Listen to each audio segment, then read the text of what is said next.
Welcome to Business Innovators Radio, featuring industry influencers and trendsetters sharing proven strategies to help you build a better life right now.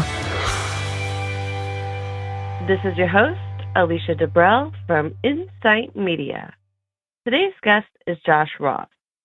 Josh helps both buyers and sellers in the DC metro area navigate the complex and competitive real estate market. He's been featured on DC Refined segment, Let's Talk Live, Channel 8 ABC, and featured in the Washington Post. Josh is a hardworking and extremely experienced, which makes him the go-to real estate agent for anybody looking to either buy or sell a home in the DC market. Without further ado, I want to welcome Josh Ross to the show. Hi, Josh. Welcome to the show. Hey, Alicia. Thanks for having me. This is going to be great. So tell me a little bit about yourself and your business experience. So about myself, I'm one of the few native Washingtonians, actually born in the district, grew up in D.C. and right outside in Bethesda. I've been in real estate here. I've been here my whole life, and I've been in real estate here for a little over 12 years. And what made you want a career in real estate? Like, what was the trigger for that? It's really funny. I can't say I did or I didn't. I got in real estate at 24 years old, so I didn't really have much experience professionally in, a lot of things. And I didn't necessarily have a lot of direction. I had worked in different sales jobs, worked at a few restaurants, kind of things you do in your early 20s as you try and figure out, for me at least, as I tried to figure out what the right thing was. And I had a couple people approach me about real estate over, up to 3 year period. And I had a colleague who I worked with who had, in a roundabout way, ended up just going out on his own and then getting into real estate. We had always had just a great relationship working together. We understood each other. We trusted each other. And he approached me to get into real estate, and it just kind of went from there. Okay, so tell me this. Who do you help and how do you help them? That's a great question. So, with the first-time home buyers, we still love to help. I help by explaining and setting the expectation of what the process really is going to be. Ironically enough, that tends to be the same thing I do for a lot of the move-up buyers because their first-time experience may not have been the best. And so there's a lot of people out there who still own a home but don't really know how they got there due to some of the stuff that went on in the market, in the early 2000s. So there's a lot of setting proper expectations, answering a lot of questions. I'm blessed. I have some phenomenal resources and some of the best lenders in town and other business partners to help give the clients the comfort and the tools and resources they need to get moved. And with a lot of people who are in some complex situations, or what they think are, we help, put the puzzle pieces together to help figure out a unique plan to get them from where they are to where they need to be, which may not always be a straight line. It's a lot of asking questions and really kind of reading between the lines and understanding what buyers and sellers are kind of trying to say because they usually don't want to tell us everything anyway. Yeah, true.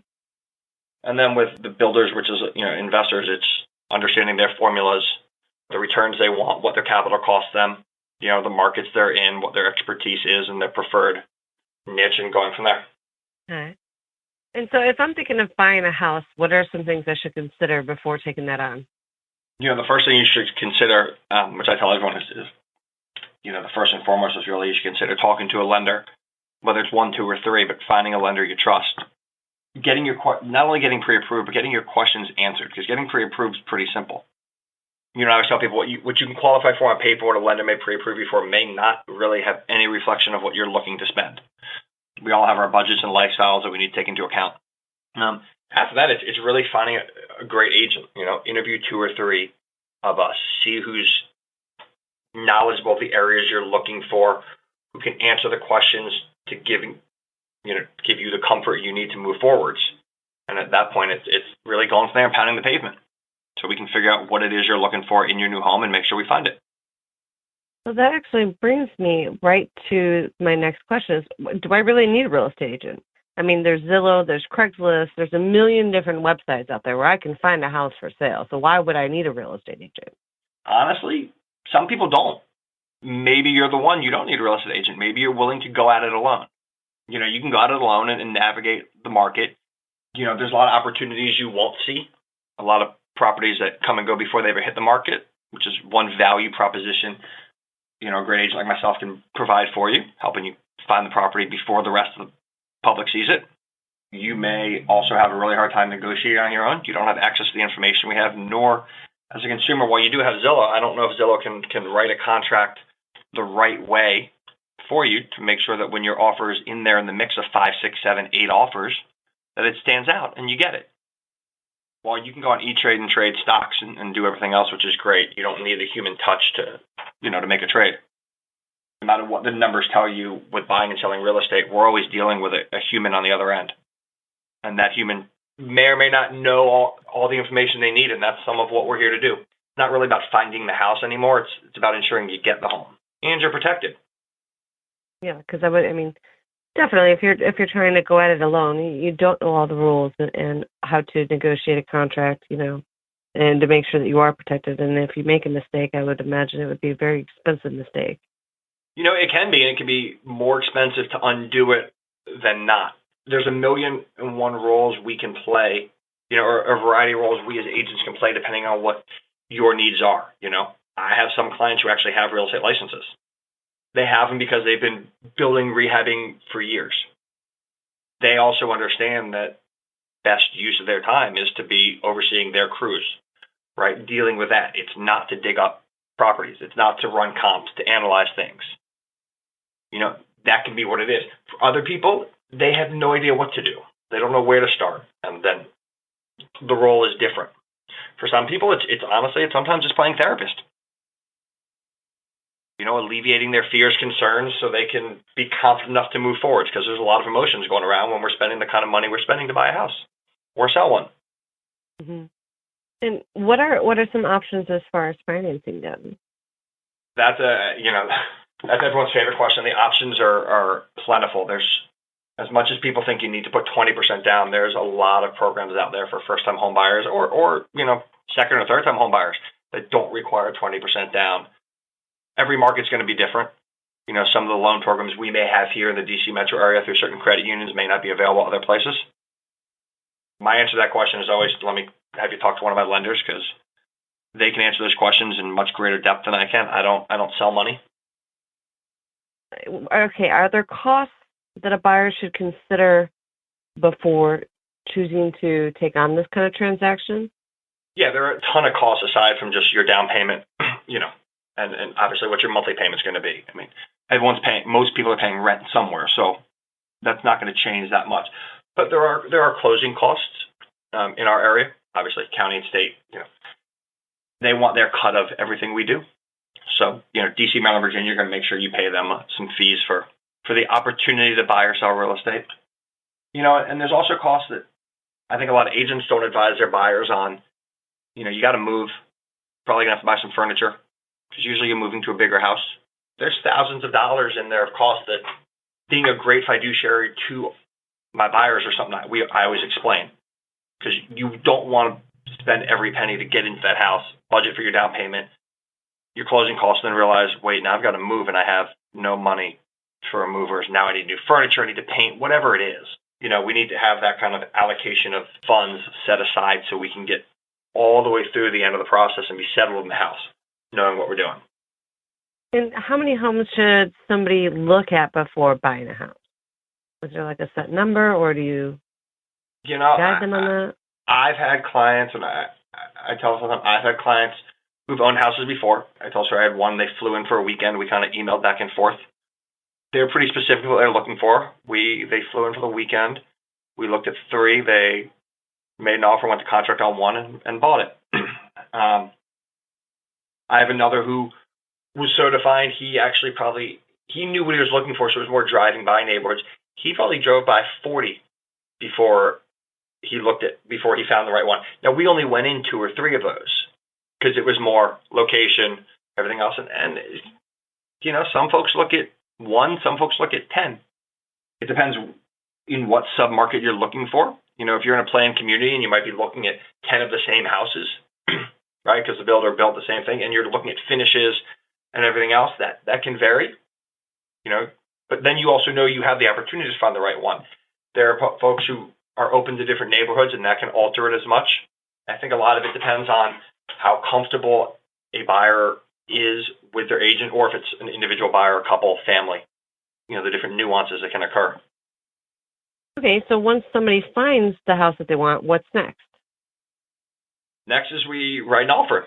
It's analyzing the comps, looking at how long the home's been on market, what we think we can get the home for. And every market, not every market throughout the country, but depending on the volatility of the market and how active it is, the public would say how hot the market is or not. If it's a seller's market, we may not have as much time to run those comps and take our time. We may have to pull the trigger pretty quickly, and know exactly what we're ready to do when we do it, or someone else is going to buy the house. So in those situations, it really makes a difference to already have your agent and not be looking at open houses and then figuring it out after the fact. Because if you see the house on a Sunday and you're interviewing agents on a Monday or Tuesday, the house very well may be gone in the market today. Okay, so say you get the offer, right? And let's say it's accepted. Then what happens between that and then the closing? Great. So from there to closing, depending on how the contract's written, there may be an inspection or two that we're going to do to make sure, there's nothing surprising in the house that needs to be fixed. Make sure it's structurally sound, and, all the systems are in good working condition. Your lender's going to process your loan, finish up the approval, dot their I's and cross their T's with your finances and income, have an appraisal done to make sure that, what we're paying for the house, it's well worth it. That in its simplest sense is really what's going to happen. And then my joke is always, just don't lose your job in the interim. You're going to really at that point start, begin packing your current place. And we're going to kind of go on to settlement. It's usually, about 30 to 45 days from contract to closing around here. And how does the closing work? I mean, do you sit with your clients through the closing, or is there somebody else that does that? Or so I believe in going to my clients' closings. The consummation of all the work, it's fun. You're finally there. In our area, we have title companies, settlement agents who do the closings. So exactly what you need beforehand. It's really a formality. Unlike other states, we don't hire our own attorneys. You go to title companies that may or may not be attorney-run, owned, and operated. And they represent the transaction to make sure, exactly what the buyer signed up for is what's happening, and exactly what the seller signed up for is what's happening. There's no, screwy little things anyone tries to throw in there. Okay. So can you maybe clear up a few myths or misconceptions about buying a home? Some of the ones that I get, I think, early on in the stages are why, the objections to why folks don't buy homes. It's always, or at least it's often, well, I don't have enough money saved up. I don't have a down payment. I can't afford a house. Because we look at these big numbers. We're looking at $300,000, $500,000, $1 million, whatever that number is, and we're not looking at it, as a monthly payment. Or as I need to put down 20%.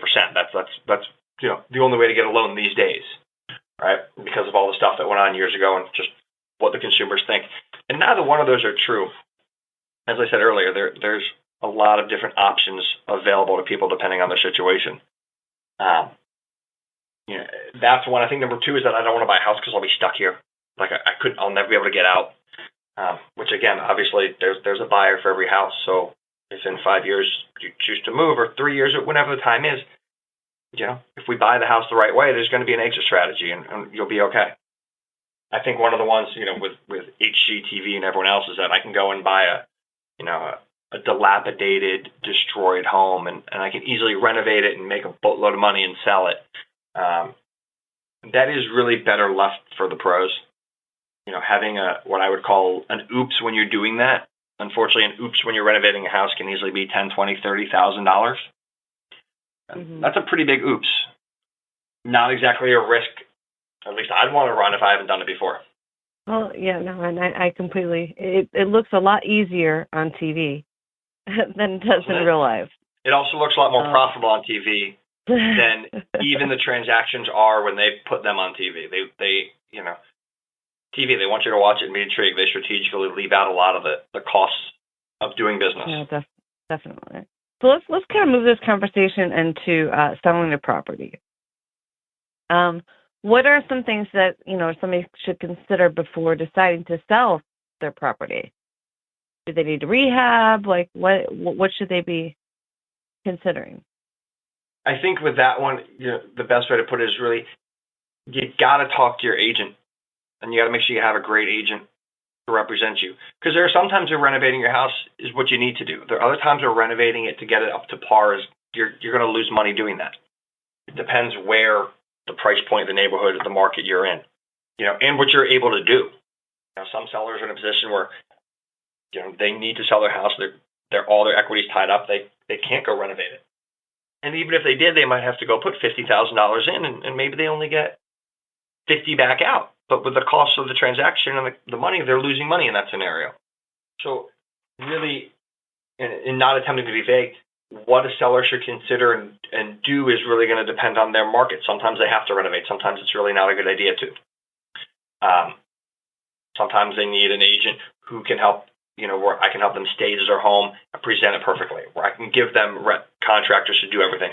Sometimes they need an agent who can get it sold. They need the house sold quickly, right away, because they need the cash out. I think you've got to evaluate what your situation is, what your needs are, your time frame, and find the right agent to support you in accomplishing those goals. So tell me this, I know I see a lot of signs out there that say, for sale by owner and stuff like that. What are the risks of somebody trying to do something like that? So the risk of for sale by owner, I know statistically the for sale by owners have gone down drastically over the past couple of years, but the risks are a lot. It's in a lot of ways it's going to court without an attorney. While the contracts are there and they're standard contracts, if you get to that point, a seller's knowledge of a standard contract that I use every day is not going to be the same knowledge. They're not going to have equal knowledge that I have. If they sign off on something they don't realize they're signing off on, they're in a binding contract. So if they even get through the stages of marketing it and getting, pricing it properly and making sure that they've disclosed and met all the, laws they need to for every jurisdiction, assuming they get past that point and even get offers, they don't really know what the contract says. So there's that. Statistically, for sale by owners net quite a bit less than sellers who hire professional full-time agents. So you've got the risk of the money you're leaving on the table, even though the reason most people go for sale by owners, they believe they're going to net more. But you also have the legal risks of making sure you're compliant with everything and that your knowledge of a contract is good enough to get you, to settlement. Not to mention the time involved in everything behind the scenes. Well, and that makes sense. And I think what people are trying to do, they're trying to avoid costs. And that's actually my next question for you is, what are the costs for using a real estate agent when selling a home? The costs are, the standard commission. I'd say the standard commission is anywhere from 5 to 6%. Every year there's another article about what it is. I think the average commission in the United States went up from last year, from the year before, and to like the average commission somewhere like 5.28% or something I read the other day. But even if you're for sale by owner and you're going to go in the MLS and put your home on the market, you're probably you're looking at saving somewhere between 2 and 3% is your hope. Because most for sale by owners are going to say, sure, we'll pay another agent if they bring us a buyer. So you're really talking about saving, like I said, 2 to 3%. Probably not worth the risk. Not in my eyes, because I can tell you the past 3, or at least here, the past 2 homes we put under contract, one that closed last month, another one that closed on a seller side, both have gotten, I remember, both got 2 or 3 or 4, somewhere between 2 and 5% more than what they were asking. Obviously, the seller's already comfortable with the list price anyway. So, in the past couple of weeks, to be able to get sellers 3, 4, 5% more, it makes a difference. Yeah, no, definitely. They're not really paying for our services. Yeah, and it's kind of a wash, but they may get a little extra on the back end. So what are some, a few misconceptions you can clear about selling a home? Because it's different than buying a home. Completely different. The big one is that, which applies to both buying and selling a home. that while as real estate agents, in this area, we don't go to school and get a master's or a doctorate like your attorneys or your doctors. Not all agents are created equal. And so it really, when you're selling a home, becomes very important to make sure you get the right agent who understands price point you're in, the demographics of the buyers in that marketplace, who understands how to market in your marketplace. Our area is so vast that there are folks who don't, who may only understand one city versus the other, where, if anyone knows the DC metro area, you can be in 7 cities within 15 minutes going down the highway. Also, that there are a lot of disclosures and laws that need to be followed as a seller, which is one thing we're here to do, is to make sure our sellers are compliant and are protected legally, to ensure that, the behind-the-scenes aspect of what we do to represent a seller's best interests and protect them legally obviously extends much further than what most people see, because that's not our job to tell you what we're doing necessarily and quote-unquote brag. It's our job to make sure we protect you and do it. Got a lot of that. There's also ensuring most people who are selling are going to buy as well. And that's where, if you remember early on, I said our job is really to put the pieces of the puzzle together. But it's ensuring that you don't get overextended, you don't get yourself into one thing without getting out of the other, because that stress can be huge, and undoing that is pretty difficult. So it is really being an amazing fiduciary for our sellers, representing their best interests and educating them on the process so they know exactly what to expect throughout. You just kind of answered my next question, because I was going to ask you if I was selling a home and buying a home at the same time, is there a certain process to follow? Do you need to use the same agent for both? How does that work? There really aren't certain processes, so to speak. Everyone's different. That's one of the challenges in laying out a thing, saying, here's how you do it. There are people who are looking to buy who only going to buy if they can sell their house, right? Which is the easy one. Okay, cool. We need to get your house on the market, get it under contract, and get you to start looking. There are people who are only going to sell their house if they can find the right house. And then it's educating them on the exposure they have if we don't sell the house first, right? If we don't get that on the market, get a contract, that we might be paying a little more for the other house for the convenience factor of the contingency to sell the house. There's folks who financially can afford to buy the other one and never sell the first one. So, again, each and every person's scenario is going to be different. They're going to have a very different needs in the transaction, but it is, if you're staying in the same market area and you're not relocating, it's going to be to your benefit to use the same agent, because that way we'll know what's going on with one transaction as well as the other, to make sure that they line up the way you as a seller and as the buyer in this case need them to line up, so you're protected and comfortable throughout the whole thing. And obviously to avoid owning 2 homes at the same time, because not everybody can afford to do that, to handle 2 mortgages or the lapse. Correct. So what are some strengths that you bring to the table when you're working as somebody's agent?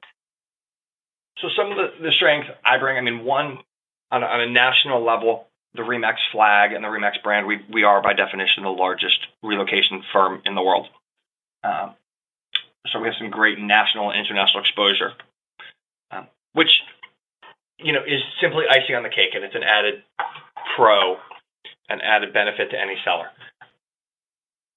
My experience in market knowledge over the past 12 years, and having lived here my entire life, give me a lot of knowledge of the trends in the marketplace as they've happened, the emerging neighborhoods, seeing where we see growth and where not, so it can help to put your home on the market and position it the right way for what we need to get.